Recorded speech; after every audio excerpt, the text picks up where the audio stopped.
atas nama Bertahan Ribulapa, NIM 2103030083, Fakultas Fisip Sosiologi akan mempresentasikan hasil makalah tentang hak-hak asasi manusia. Perkembangan hak asasi manusia di Eropa.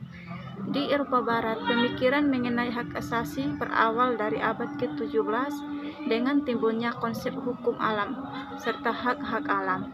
Akan tetapi sebenarnya beberapa abad sebelumnya, yaitu pada zaman pertengahan, masalah hak manusia sudah mulai mencuat di Inggris. Pada tahun 1215 ditentangani suatu perjanjian Magna Carta antara Raja John dari Inggris dan sejumlah bangsawan. Raja John dipaksa mengakui beberapa hak dari para bangsawan sebagai imbalan untuk dukungan mereka membiayai penyelenggaraan pemerintahan dan kegiatan perang. Hak yang dijamin mencakup hak politik dan sipil yang mendasar seperti hak untuk pemeriksa di muka hakim. Habeas corpus, sekalipun pada awalnya hanya berlaku untuk bangsawan, hak-hak itu kemudian menjadi bagian dari sistem konstitusional Inggris yang berlaku bagi semua warga negara. Pada abad ke-17 dan ke-18, pemikiran mengenai hak asasi maju dengan pesat. Konsep bahwa kekuasaan raja berdasarkan wahyu ilahi yang sejak abad ke-1 berdominasi mulai dipertanyakan keabsahannya karena banyak raja bertindak sewenang-wenang. Golongan menengah yang mulai bangkit ingin agar kepatuhan masyarakat pada raja mempunyai dasar yang rasional. Yang dicita-citakan ialah suatu hubungan antara raja dan rakyat berdasarkan suatu kontrak sesuai dengan suasana perdagangan yang sedang berkembang di Eropa Barat. Hak asasi manusia abad ke-20 dan awal abad ke-21. Dalam perkembangan berikutnya, terjadi perubahan dalam pemikiran mengenai hak asasi, antara lain karena terjadinya depresi besar sekitar tahun 1929 hingga 1934 yang melanda sebagian besar dunia. Depresi ini yang mulai di Amerika dan kemudian menjalar ke hampir seluruh dunia. Berdampak luas, sebagian besar masyarakat tiba-tiba ditimpa pengangguran dan kemiskinan. Di luar Amerika pun dampaknya cukup dahsyat. Di Jerman, depresi turut berakibat timbulnya Nazisme yang dipimpin oleh Adolf Hitler. Perkembangan ini menyebabkan banyak orang berimigrasi ke Amerika dan negara-negara demokrasi lainnya. Jutaan orang Yahudi yang tidak sempat meninggalkan Jerman ditahan dan dibunuh dalam berbagai kamp konsentrasi. Pada tahap pertama, berdirinya Uni Soviet berusaha keras untuk mentransformasikan dari negara agraris menjadi negara industri. Akan tetapi pembangunan industri berat terlalu diprioritaskan, sehingga menimbulkan penderitaan besar di kalangan rakyat. Hal itu berubah saat keadaan sosial ekonomi ditingkatkan melalui penyediaan kesempatan kerja, perumahan, serta pendidikan. Hak ekonomi dianggap lebih substantif dari hak politik yang cap, berjuis, dan bersikap prosedural saja. Dalam Undang-Undang Dasar 1936, hak ekonomi sangat ditonjolkan dan kemudian di forum PBB dengan gigih perjuangkan.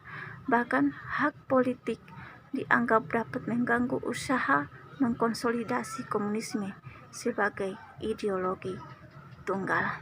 Hal ini tidak berarti bahwa hak politik secara resmi tidak diakui.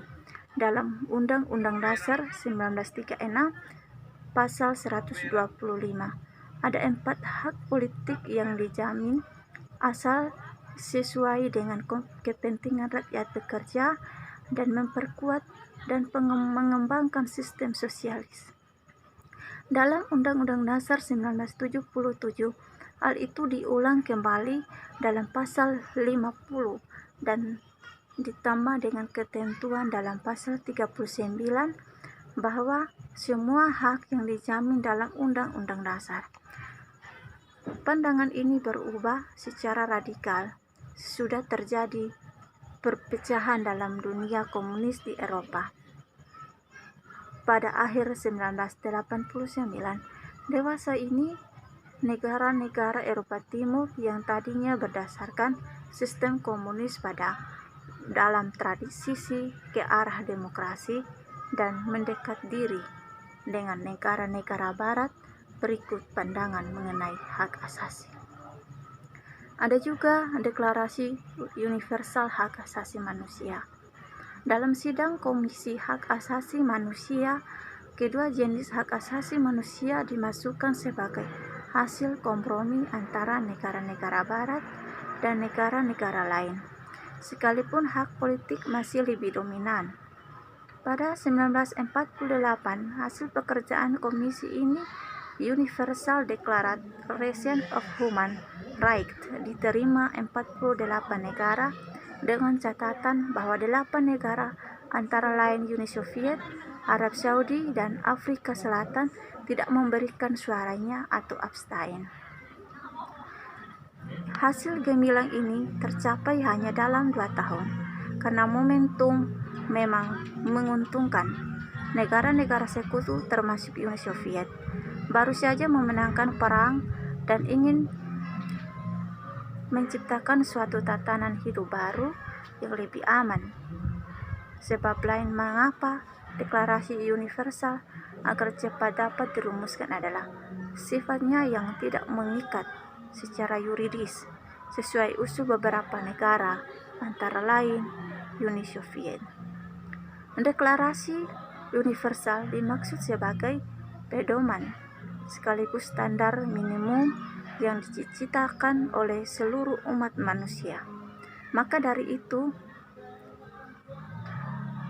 berbagai hak dan kebebasan dirumuskan secara sangat luas, seolah-olah bebas tanpa batas. Satu-satunya pembatasan tercantum dalam pasal terakhir,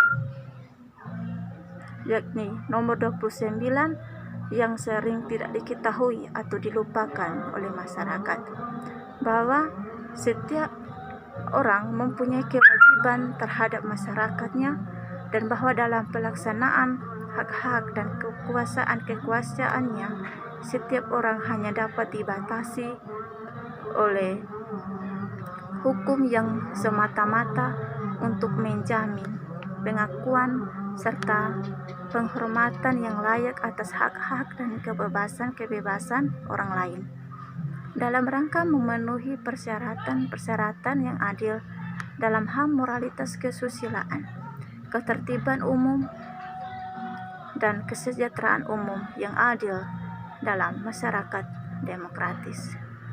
Demikian hasil presentasi saya. Atas perhatiannya saya ucapkan terima kasih. Shalom.